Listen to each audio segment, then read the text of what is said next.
Samuel Barber, Norman Della Gioia, Alberto Ginastera. All of these composers used the word sonata. It's evolved through the centuries. This would be the prototype from which those pieces either digressed or enlarged. I'm going to be playing for you the first movement of one of my favorite Beethoven sonatas, Opus 14, number 2. And just to give you a little guideline before playing, it's a short movement, playing the whole thing, the whole first movement, to give you what we are going to be listening for from the standpoint of sections in the piece. We have an opening tune in the key of G major. We call that the tonic key.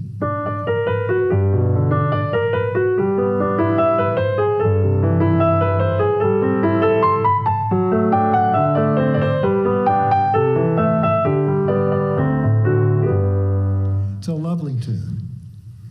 After that, the music starts to go on a little trip as if it were leaving its house in the morning and going on to work.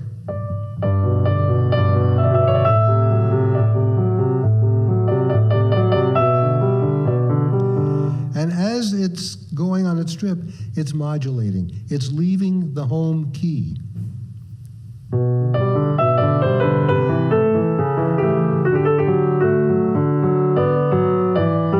I'm slowing down.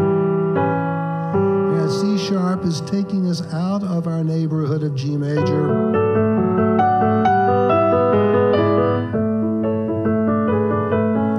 And now we're floating on the dominant of D.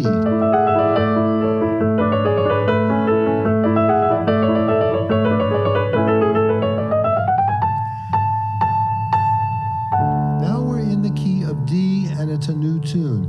But in the process of getting there, we've had a lot of motives. Now, let's not only talk about themes or tunes. We've had some motives, ideas that get developed, that get used, that get tossed around throughout the sonata. Here's our second tonal center. I prefer to use tonal center to theme.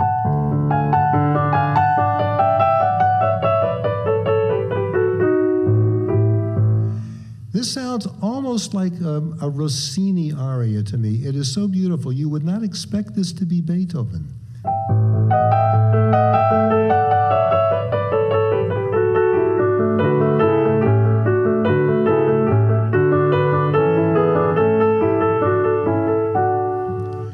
Then there is some music that takes us through that theme. I'm not going to play the whole movement just yet. And we get to something that the theoreticians or the analysts would call a closing theme. This is a third theme. So the notion of two themes in the exposition kind of goes out the window, even with this convention.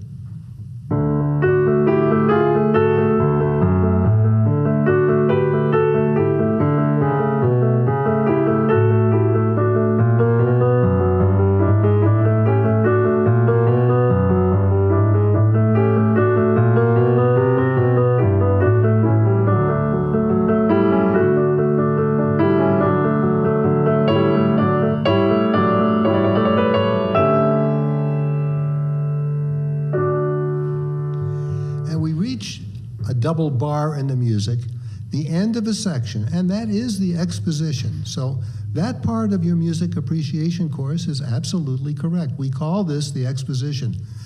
The essence of a sonata is not the number of tunes or themes or motives or whatever. The essence of a sonata, from the beginnings of its use up through the 20th century, is the conflict. It's a dramatic form, and it's the conflict between at least two tonal centers.